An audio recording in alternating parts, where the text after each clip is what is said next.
Vamos a dejar nuestras Biblias abiertas en esta porción de la palabra de Dios, porque es lo que tenemos que atender en el día de hoy.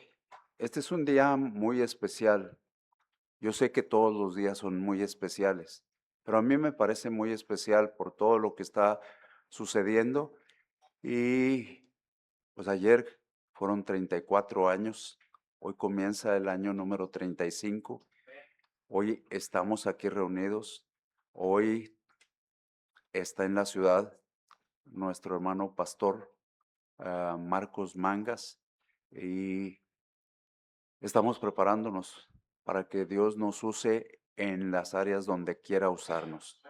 Entonces, es un día que hace diferente a cualquier otro día. Vamos a tener una oración para poder comenzar con esta meditación que vamos a tener en este momento, porque queremos meditar en la palabra de Dios. Señor Dios, gracias por tu santa palabra. Gracias porque a través de ella nosotros recibimos instrucción. Y Señor, no solamente queremos la instrucción, queremos también ser transformados, queremos cambiar, queremos ser obedientes, queremos estar diligentes en tu servicio. Permite que seamos diligentes en tu servicio. Permite, Señor, que todo nuestro ser esté listo siempre para servirte. Te agradecemos por ello. Te solicitamos que en todo momento estés con nosotros, que nos dirijas, que nos ayudes y que nos hagas entendidos. Te lo solicitamos por Jesucristo nuestro Señor. Amén. Entonces hemos leído esta porción. Vamos a imaginar esto en este momento. Un niño como esos que andan por aquí, muy pequeñitos, que apenas empiezan a caminar y que son llevados a un lugar donde el terreno es irregular. En el terreno hay piedras, hay depresiones, y van caminando esos pequeñitos, pero su papá, su mamá los sostiene de uno de sus manos, de uno de sus brazos.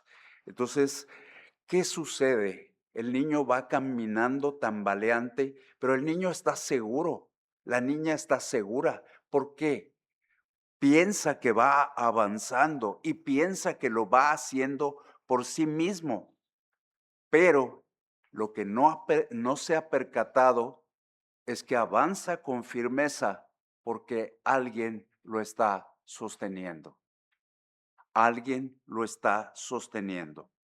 Él piensa, ella piensa que va caminando por sus propias fuerzas, pero la realidad es que dependía de quien lo estaba agarrando. Es lo mismo que sucedió en Corinto. La iglesia depende no de un hombre, no de una mujer, depende de quién le sostiene. La iglesia estaba exactamente igual que nosotros, exactamente igual. Estaba rodeada de problemas. Había en la iglesia divisiones, había inmadurez, había luchas espirituales. Sin embargo, antes de corregirlos, Pablo les recuerda una verdad esencial. No están sostenidos por sus méritos. Están sostenidos. Estamos nosotros sostenidos por el amor y la fidelidad de Dios. Por eso es que nosotros hemos estado sostenidos por 34 años. No porque estuvo aquel, el otro, o un cuarto o un quinto. Estamos sostenidos porque Dios nos ama y porque Dios es fiel con nosotros. Entonces nosotros tenemos que darnos cuenta de esto, sostenidos por el amor de Dios. Así estamos.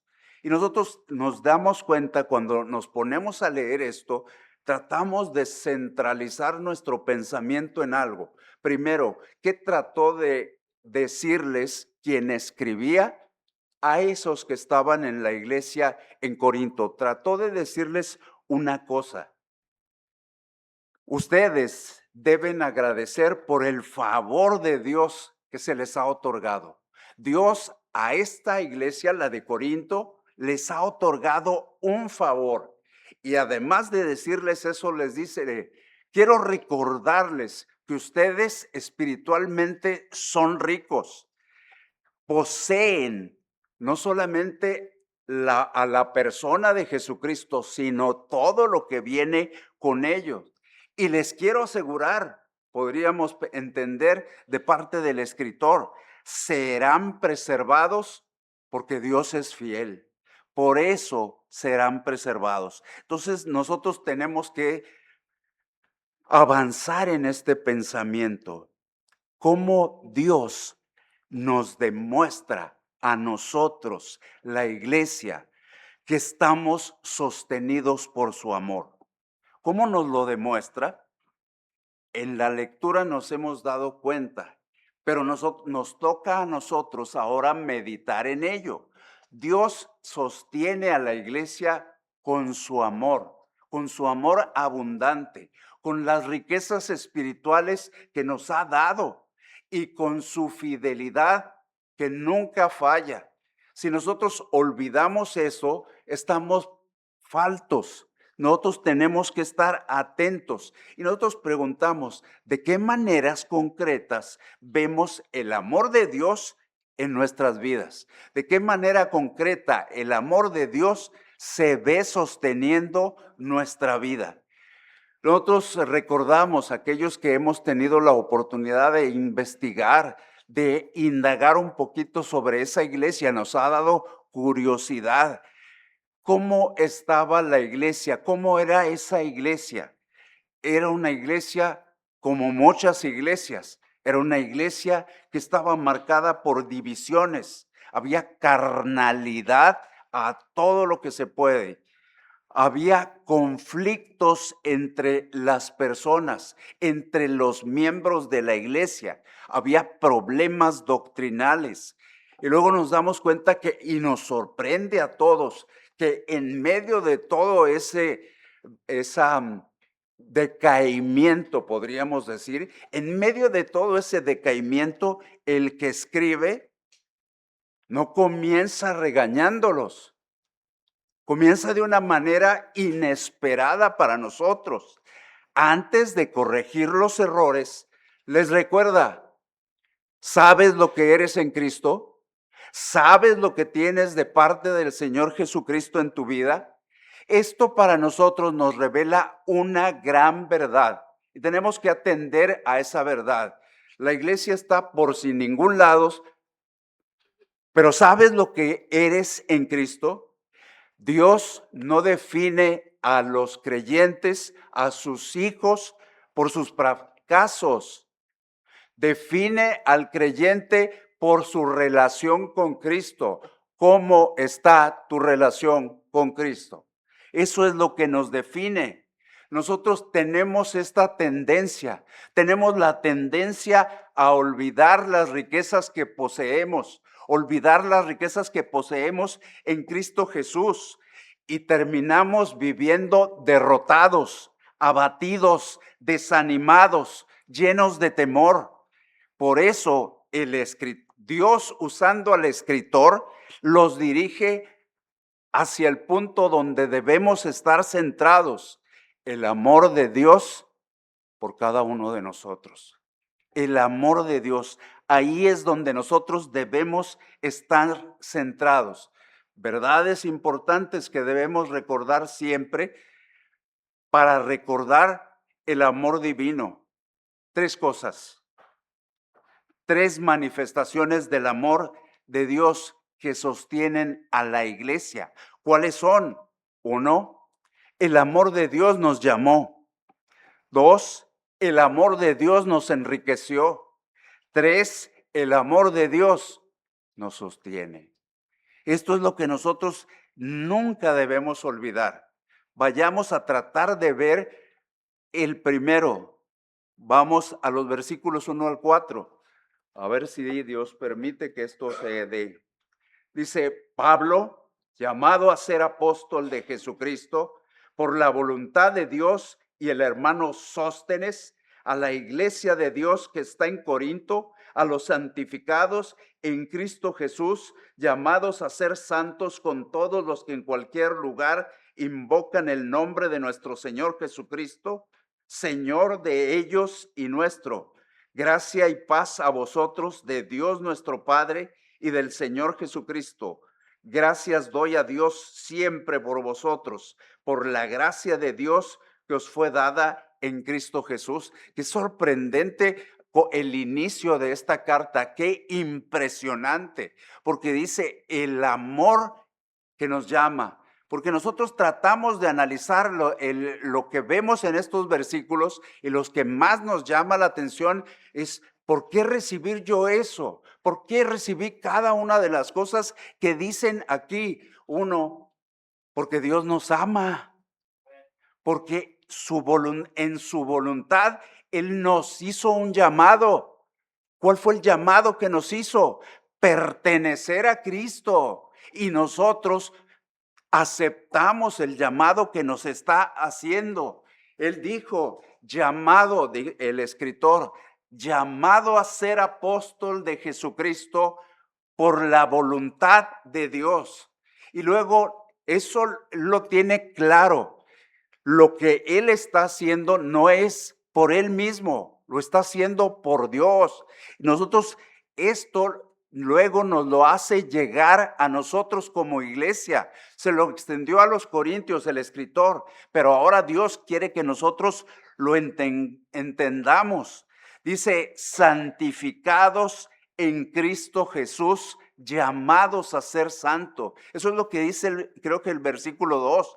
Y nos damos cuenta que aquí, como en ahorita mencionaban el Salmo 121, nos damos cuenta de los famosos paralelismos. Y aquí hay un paralelismo. Uno está Pablo, otro está la iglesia. Es decir, como una vía de ferrocarril. Ahí está el paralelismo. Pablo establece lo siguiente: la salvación no nació en una decisión humana.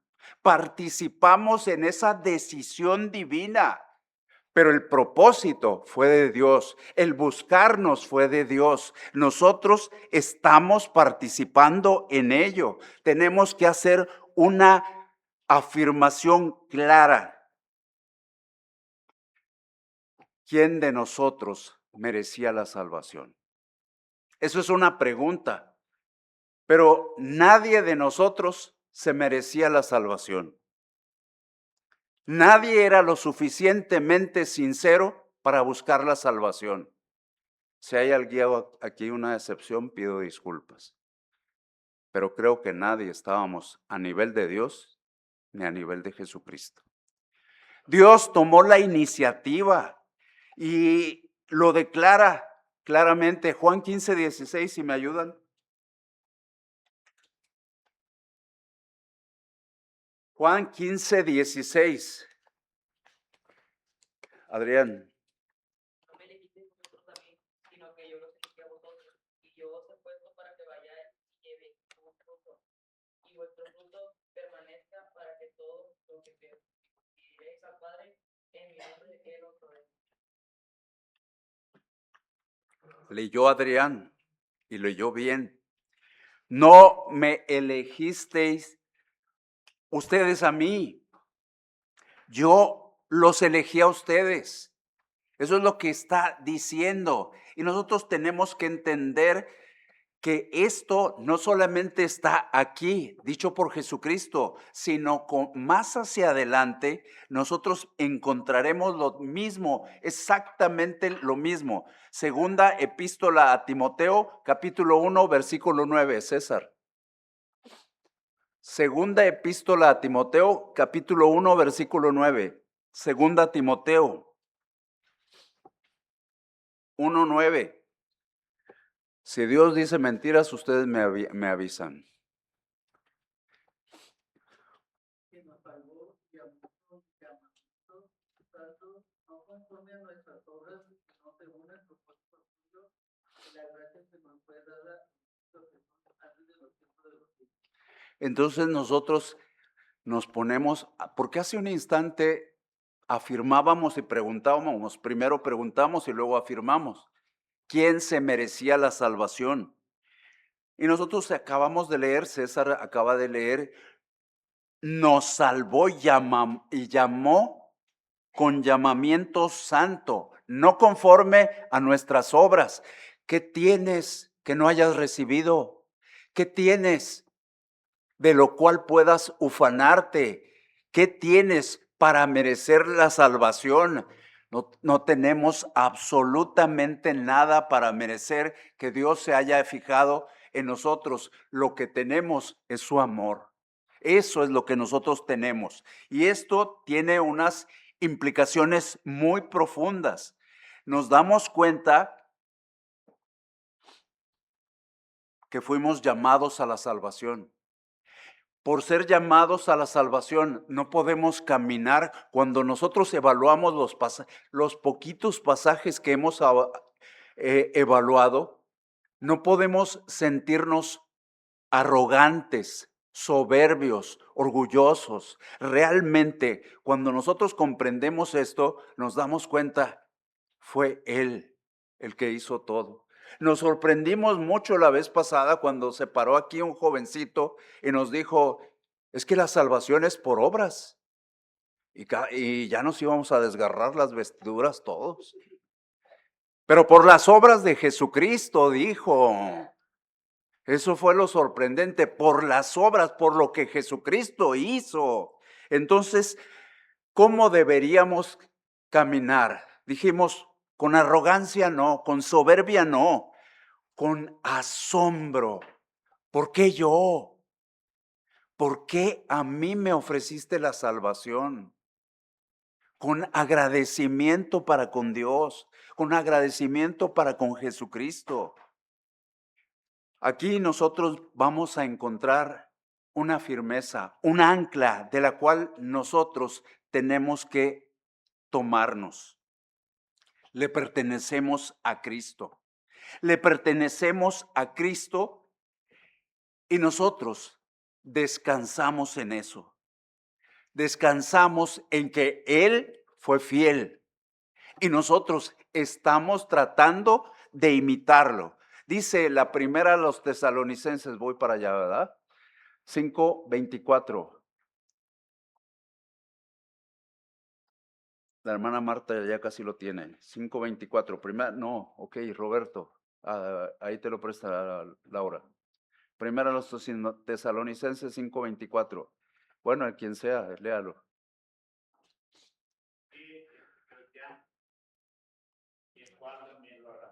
Fiel es el que os llama. Nosotros ahí estamos, todo lo que estamos diciendo, nos estamos dando cuenta, no son las palabras de nosotros mismos, no son nuestras interpretaciones, es lo que la Biblia dice de todo lo que ha pasado hasta este momento. El amor de Dios inició la obra de salvación. Y la providencia es la que la está sustentando en este momento. Y luego de ahí, esa providencia nos está llevando hacia santificación. ¿Por qué? Porque nos percatamos de ese término extraño y decimos, ¿de qué se trata? ¿De qué se trata? De que nos damos cuenta de cómo Dios nos sostiene, provee, providencia. Entonces nos damos cuenta de eso y nosotros reaccionamos. ¿Cómo reaccionamos? Tratamos de buscar la santificación. Primero, Dios nos colocó en esa santificación de alguna forma. Nos hizo entender, dice por ahí, a los santificados en Cristo Jesús, llamados a ser santos, santificados. Y esa es una palabra que nosotros nos damos cuenta que esto es algo que nosotros no podemos decir es nuestro. Ellos tampoco podían decir lo que estamos afirmando nosotros. Ellos, los corintios, les fue entregada la santificación. A nosotros también fuimos apartados, fuimos consagrados, fuimos colocados fuera de el montón, por decirlo muy simplemente. Esto es asombroso Cuando nosotros vemos a esa iglesia y cuando nosotros vemos a esta iglesia y decir, soy santo, soy santificado. Humanamente hablando, es imposible. Esa iglesia, espero que solo esa, espero que esta no, era una iglesia profundamente problemática, dividida, tolerante al pecado, confundida en las formas de cómo debían adorar a Dios. Sin embargo, Dios los llama santos, santos, su iglesia, su pueblo. Aquí nosotros nos damos cuenta, hay otra verdad imposible de callar. Primero, Dios nos hizo santos.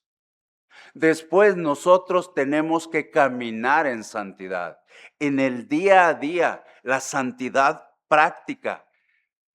Pedro más adelante volvió a hablar de ello. Ahora vamos con Pedro. ¿Quién va por acá? Misael. Primera de Pedro 2:9.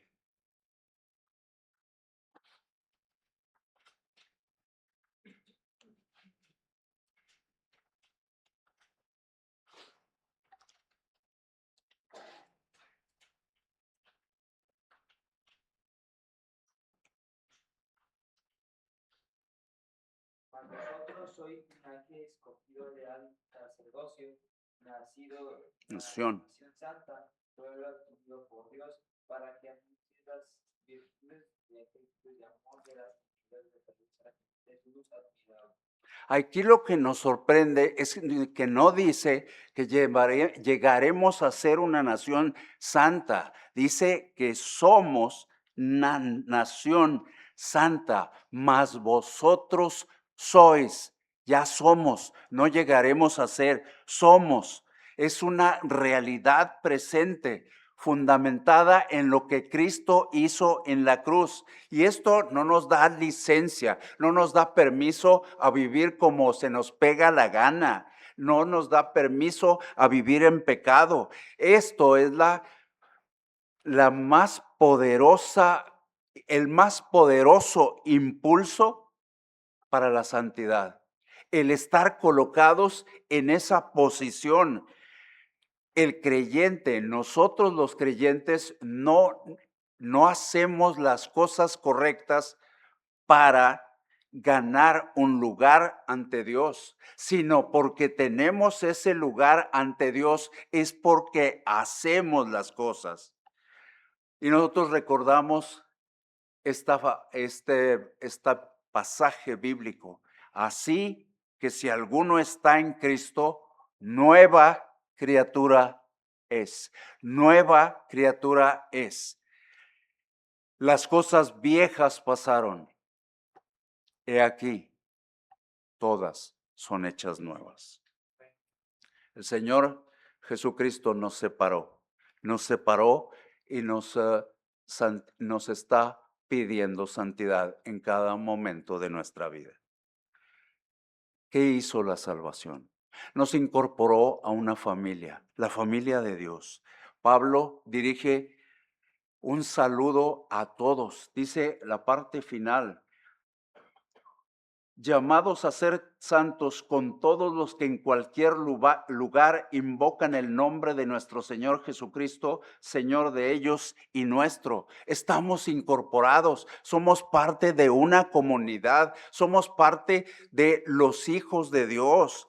Esto es algo profundo. La salvación tiene que producir individuos redimidos, pero no aislados, sino viviendo y entendiendo que somos parte de una comunidad y en esa comunidad trascendiendo. Eso es lo que nosotros tenemos que hacer.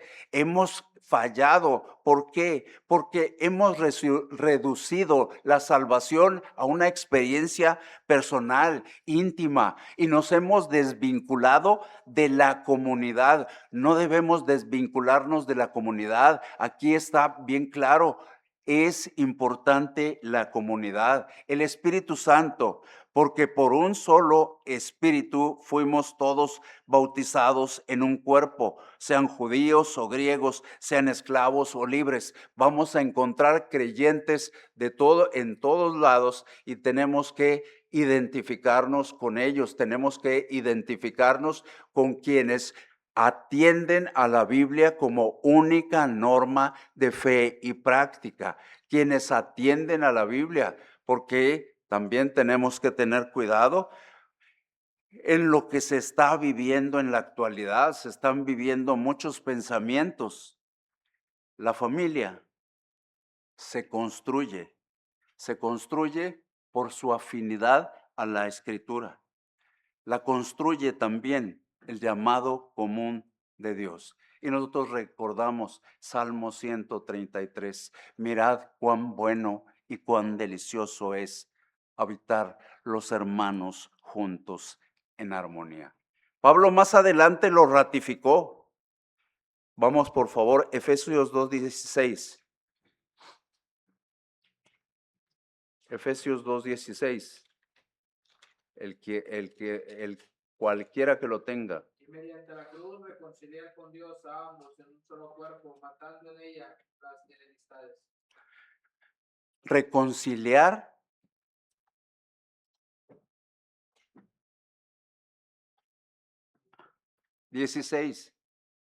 reconciliar con Dios a ambos en un solo cuerpo. Nosotros nos damos cuenta de esto y nos es sorprendente cómo Dios nos salvó. Mediante la cruz, Dios nos ha salvado. Y nosotros tenemos que darnos cuenta de esto. ¿Cómo está nuestra vida? ¿Cómo está?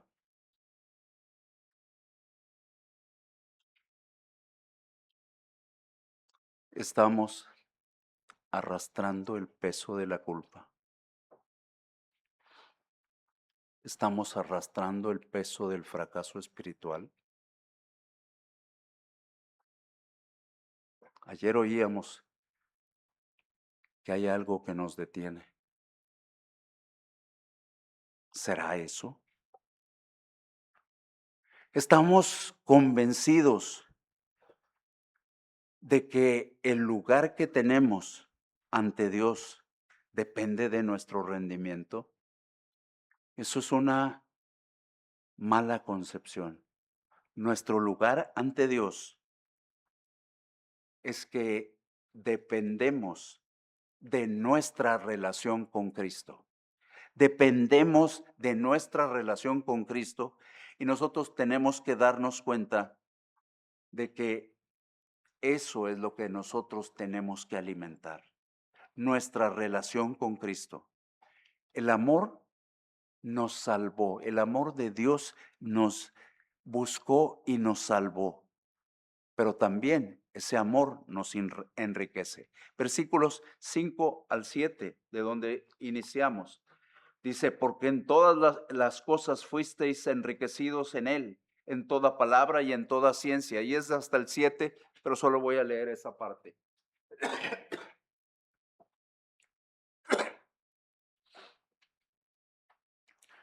Nosotros tenemos que darnos cuenta cómo se encontraba esta ciudad. Esta ciudad, desde el punto de vista humano, era una ciudad deseable, envidiable. Estaba en la parte media del istmo, con un puerto en un lado y un puerto en el otro lado. Una ruta comercial natural, un centro cultural floreciente, una ciudad símbolo de prosperidad, de poder económico. Y nos damos cuenta que en medio de eso, ¿qué floreció? Floreció en la mentalidad de los creyentes algo negativo. Lo negativo fue la carnalidad. Lo espiritual se fue decayendo.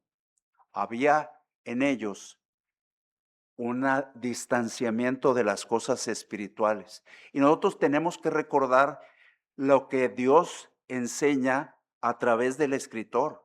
Hemos sido enriquecidos con la verdad de Dios. Dice ahí en toda palabra. Y nosotros tenemos que darnos cuenta de esto, que es para nuestras vidas, en toda palabra, todo el conocimiento.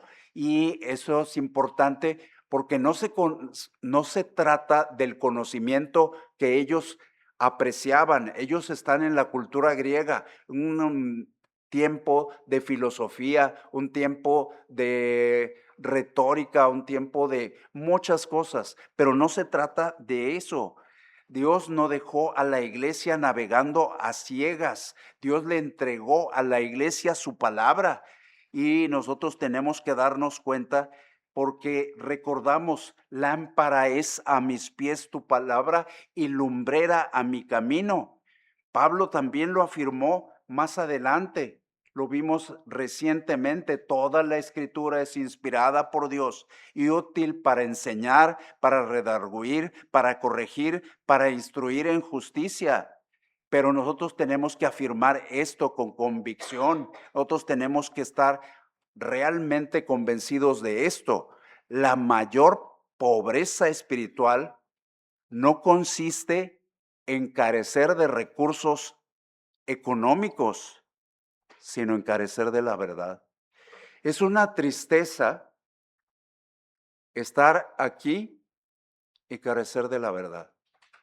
Es una tristeza que nosotros acudamos por costumbre, por inercia. Necesitamos estar conscientes. Tenemos ese acceso. Es un acceso envidiable, un acceso a las escrituras que nosotros, desgraciadamente, estamos desatendiendo. Hemos sido enriquecidos también con conocimiento espiritual, dice, con toda ciencia, dice, en toda palabra y en toda ciencia, toda ciencia. Y obviamente nosotros nos damos cuenta que no está hablando de conocimiento académico, no está hablando de eso. Está hablando de el conocimiento de Dios. De eso es de lo que está hablando. Nosotros tenemos que entender que el conocimiento de Dios es algo sublime, es algo máximo, es algo excelso. El Espíritu Santo es el que abre nuestro entendimiento. Nosotros tenemos que recordar, primera a los Corintios 2:10, primera epístola a los Corintios 2:10, está tantito adelante, aquí lo tengo. Esa está fácil, esa yo lo busco. Pero Dios nos la reveló a nosotros por el Espíritu, porque el Espíritu todo lo escudriña, aún lo profundo de Dios. Entonces, nosotros tenemos el Espíritu Santo, pero tenemos que estar alimentando el Espíritu Santo. ¿Cómo lo alimentamos? Alimentándonos de la palabra de Dios. Nosotros tenemos que estar atentos. El conocimiento no es un conocimiento que se adquiera en una escuela. Nosotros tenemos entendimiento, pero entendimiento mundano, de que hay que ir a una escuela para adquirir conocimiento acerca de Dios. Y el conocimiento acerca de Dios es tú en tu casa leyendo la Biblia. Ahí es donde está el conocimiento de Dios. Necesitamos, y esto es clave, tener al Espíritu Santo de Dios con nosotros y conocer las cosas del Espíritu Santo de Dios. ¿Por qué? Porque la iglesia está sufriendo. En este tiempo está sufriendo.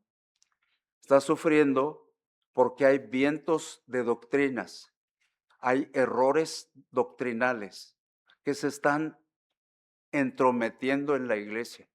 Necesitamos estar atentos a esos vientos y necesitamos saber distinguirlos. Nosotros, por eso es que tenemos toda palabra y toda ciencia. Tenemos además dones, dice el versículo 7, de tal manera que nada os falte en ningún don. Nada les falta en ningún don. Y nos damos cuenta de la generosidad de Dios, primero para ellos, pero después para nosotros. Nada nos falta. Aquí tenemos todos los dones. Y esto es una distinción que Dios hace para la iglesia. Es la generosidad de Dios expresada para con nosotros. Dios equipando a la iglesia en cada época. Los dones no son trofeos para ser exhibidos. Los dones son instrumentos para el servicio en la iglesia. ¿Estás sirviendo tú en la iglesia? ¿Por qué no? ¿Tienes el Espíritu Santo de Dios? El creyente tiene el Espíritu Santo de Dios. Si tienes el Espíritu Santo de Dios, Dios te ha dotado con un don. Tenemos que ponerlo al servicio de la iglesia. Nosotros tenemos que estar bien entendidos. Dice ahí mismo, pero en el capítulo 12, versículo 7, solo una parte de él. 12:7. Pero a cada uno le es dada la manifestación del Espíritu para provecho. A cada uno. A cada uno.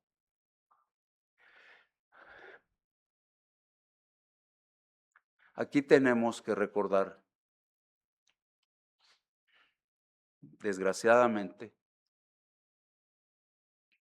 que a través de la historia ha habido en la iglesia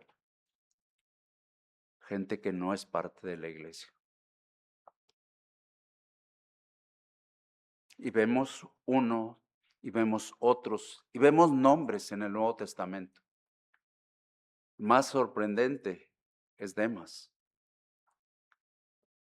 porque llegó a ser colaborador directo, francamente involucrado. Estaba en la iglesia. Tenemos que tener cuidado. Si tienes el Espíritu Santo de Dios, es para el provecho de la iglesia. Dice Primera de Pedro 4:10, cada uno, según el don que ha recibido, ministrelo a los otros como buenos administradores de la multiforme gracia de Dios. Todo lo que recibimos es para ministrarlo. Esto es una responsabilidad que nosotros tenemos. La iglesia se da cuenta, lo que tengo no es para competir, es para colaborar. La riqueza no se queda en lo que acumulas, sino que en lo que entregamos. Nosotros hemos orientado nuestra mirada hacia lo que nos falta. Decimos que tenemos recursos limitados, de que nos damos cuenta de las oportunidades perdidas, de las capacidades insuficientes. Y pensemos, ese punto de vista nos ha empobrecido. Ese punto de vista nos ha llevado a minimizarnos. Aquí el escritor nos llama a tener una vida radicalmente distinta, considerar todo lo que tenemos en Cristo Jesús. ¿Qué tenemos en Cristo Jesús? Tenemos la palabra de Dios, tenemos el Espíritu Santo que habita en nosotros, tenemos la comunión unos con otros, tenemos las promesas divinas, tenemos los dones espirituales para servir. La iglesia es más rica de lo que se atreve a creer. Nosotros tenemos que darnos cuenta de eso. Somos tremendamente poderosos porque tenemos al dueño de todo lo que existe. Nosotros tenemos que darnos cuenta de esto. Y además, no solamente hemos recibido el amor y riquezas espirituales, también tenemos para nosotros algo que nos debe de sostener. Y vayamos a los versículos 8 y 9, el cual también os confirmará hasta el fin, para que seáis irreprensibles en el día de nuestro Señor Jesucristo. Fiel es Dios, por el cual fuisteis llamados a la comunión con su Hijo Jesucristo, nuestro Señor. Hay varios elementos que tenemos aquí. Tenemos la seguridad que viene de lo alto. La seguridad no es por lo que tú eres, no es por lo que tú tienes. La seguridad es por lo que hemos recibido. Nosotros tenemos que desarrollar constancia espiritual. Necesitamos estar atentos. No estamos por nosotros mismos sosteniéndonos. Estamos dándonos cuenta de que nuestra confianza es por lo que Dios hace en nosotros. Dios nos está sustentando. Esta tiene que ser una convicción en nuestras vidas. Él, el escritor y nosotros tenemos que afirmarnos en esto. Y esta afirmación es para el presente. Confirmará, leímos, confirmará, el cual también os confirmará. ¿Qué es el confirmarnos? ¿Qué significa? Cuando nosotros nos ponemos intelectuales y nos ponemos a buscar qué significa, nos damos cuenta que literalmente significa fortalecer, establecer, afirmar. No es una promesa vaga, es una declaración certera y precisa. Dios, quien inició la obra de salvación, es el Dios que sostiene a quienes Él ha llamado. Nosotros, la gran mayoría, somos llamados. La gran mayoría somos salvos. ¿Por qué tengo que decirlo así? Por las experiencias del pasado. No todos son salvos. Y nosotros nos damos cuenta de esto. Aquí hay una implicación clara. No estamos abandonados a nuestras fuerzas. No estamos abandonados a nuestra capacidad, a nuestro talento. Estamos dependiendo de Cristo Jesús. Él os confirmará. Y luego viene la parte más impresionante. La parte más impresionante es que esto nos sirve para el tiempo actual, pero también nos preserva para el futuro. Dice el versículo, lo hemos leído, os confirmará, tomo una parte del anterior, hasta el fin, para que seáis irreprensibles en el día de nuestro Señor Jesucristo. Nosotros tenemos que atender a esto y darnos cuenta. Pablo está extendiendo la mirada, no solamente se está fijando en el presente, se está dando cuenta que esto sirve en ese momento, pero que además llega hacia el fin. Y esto no es huir de nuestra responsabilidad. Tenemos la responsabilidad de reaccionar con gratitud, de reaccionar caminando en el camino de salvación, de tomarnos del ancla que es Jesucristo. Pero nosotros nos damos cuenta que Dios no actúa cortamente, Dios actúa profundamente, Dios actúa eternamente. Nos da una perspectiva y una promesa que no admite excepciones. Filipenses 1:6, ese es importante. Filipenses 1:6.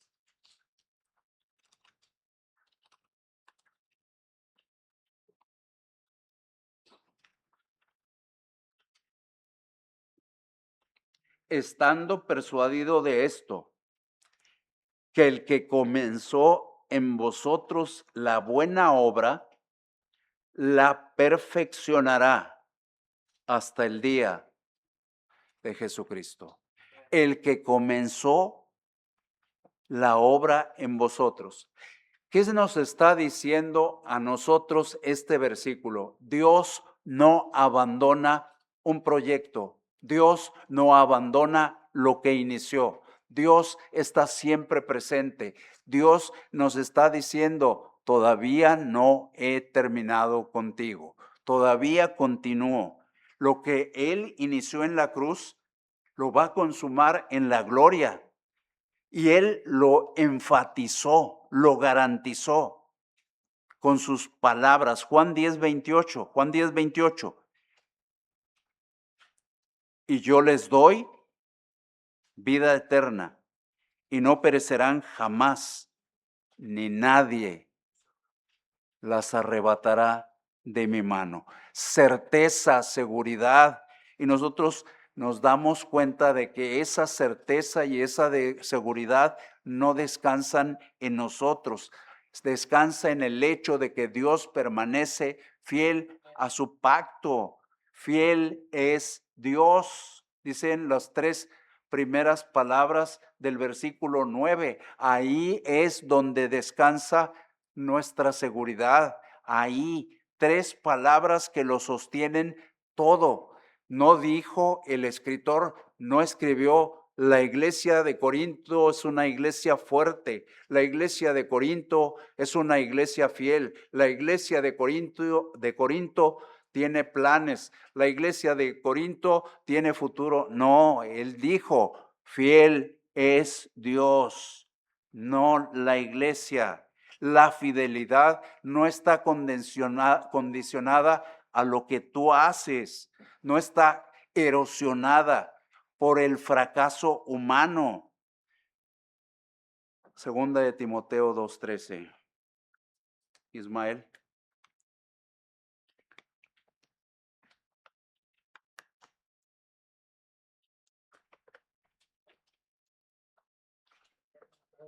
Dos 13. Y fuegos y fieles de permanecer fiel, pero no pueden llevarte a ti.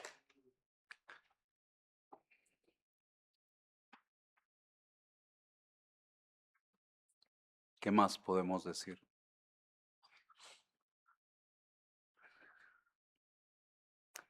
Si fuéramos infieles, Él permanece fiel. Me es muy difícil hablar sobre esto. Me es muy difícil.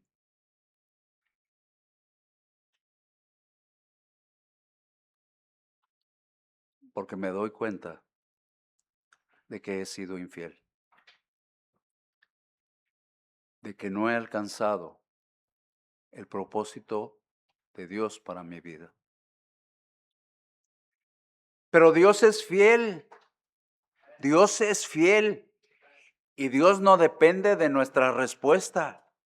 Dios, en su naturaleza está la fidelidad. Vámonos al Antiguo Testamento. En Lamentaciones. Lamentaciones en medio del más profundo dolor. 3:22. Créanme que está en el Antiguo Testamento. Lamentaciones 3:22. Aarón.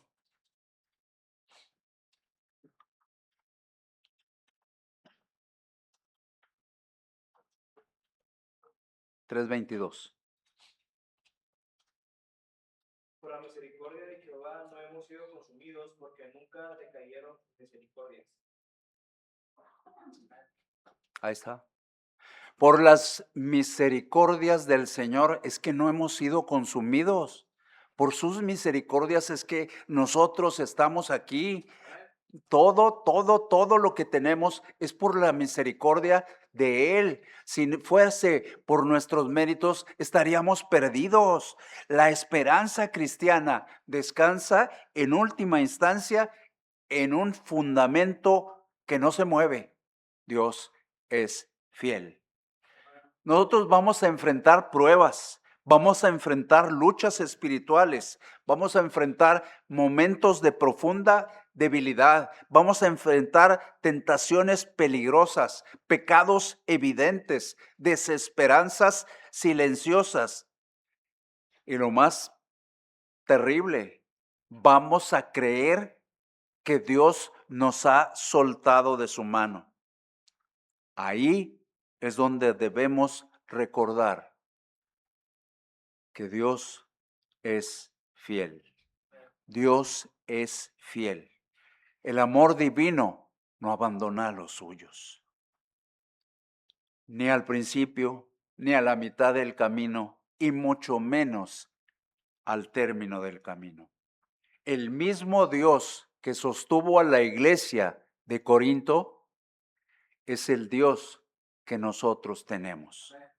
Es el Dios que sigue sosteniendo a esta iglesia. Los hombres van a llegar y se van a ir. Los nombres se van a olvidar, pero Dios permanece fiel. Dios es fiel. Y nosotros tenemos que recordar el amor de Dios que nos ha dado la salvación. Tenemos que recordar la forma en que hemos sido enriquecidos y cómo Dios nos está sustentando, cómo Dios nos está sosteniendo en este momento. Vamos a orar. Señor Dios, Padre Celestial, gracias porque nos has amado. Gracias porque derramaste tu amor sobre nuestra persona. Gracias porque nos enriqueciste con palabra, con ciencia, con dones espirituales. Y gracias porque eres fiel. A pesar de nuestra infidelidad, tú eres fiel. Y Señor, te agradecemos por todo eso. Te pedimos que tú nos hagas entendidos, que tú nos hagas obedientes, que estemos atentos a lo que tú haces. Y Señor, hoy quiero meditar. Quiero que nos detengamos. Que nos detengamos un momento y que seamos honestos con nosotros mismos. ¿Qué has estado mirando los últimos días? ¿Has estado mirando tus debilidades? ¿O has estado mirando el amor de Dios? ¿Has estado observando tus fracasos?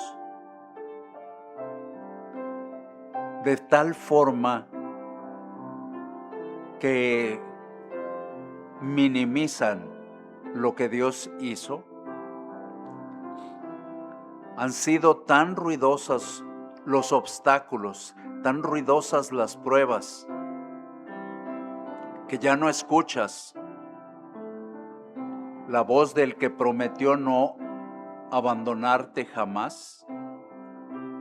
Lo que hemos oído, tenemos que entenderlo. No es una meditación distante, no es una reflexión lejana. Es la palabra de Dios dirigida a personas como tú y como yo, personas imperfectas, personas frágiles, personas necesitadas, personas como tú y como yo. Y tiene un mensaje, esto que acabamos de oír. Y el mensaje es inequívoco, está certero y está claro. Sigues siendo sostenido por el amor de Dios. Hoy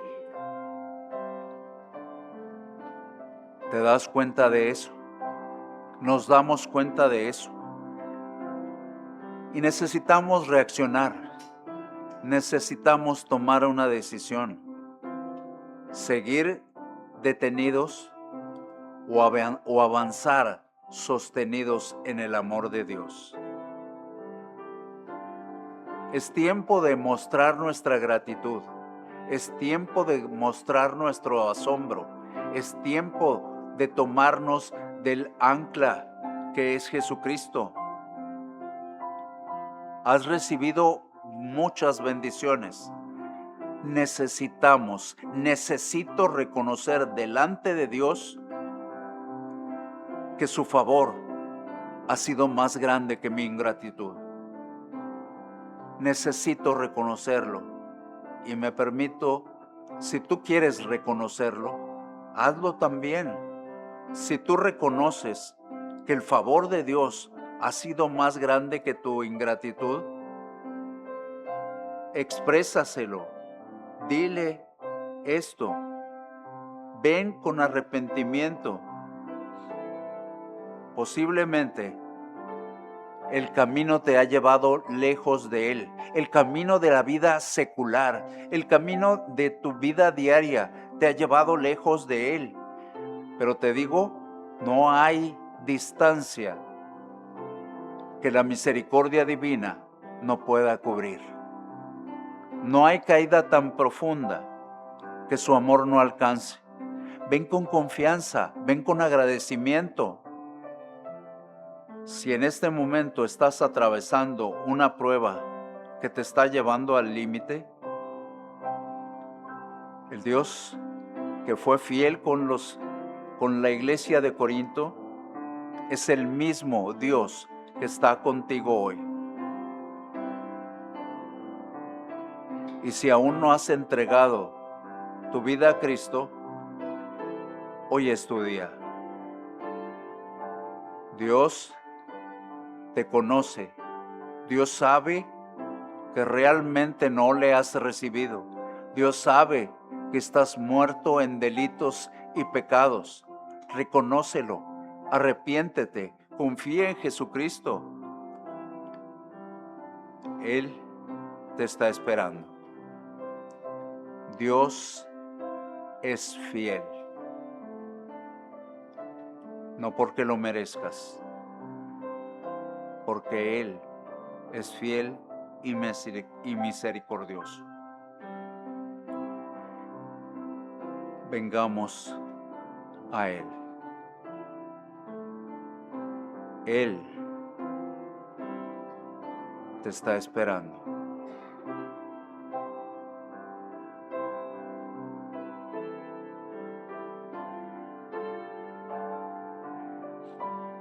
Señor Dios, gracias por reflexionar, por hacernos reflexionar en todo lo que tenemos de parte de ti. Llévanos a no olvidarlo y a vivir conforme a lo que tú nos has enseñado hoy. Llévanos a ser agradecidos, llévanos a servir, llévanos a compartir, llévanos, Señor, por el camino que tú quieres que vivamos. Te lo pedimos, Señor Dios, por Jesucristo. Amén.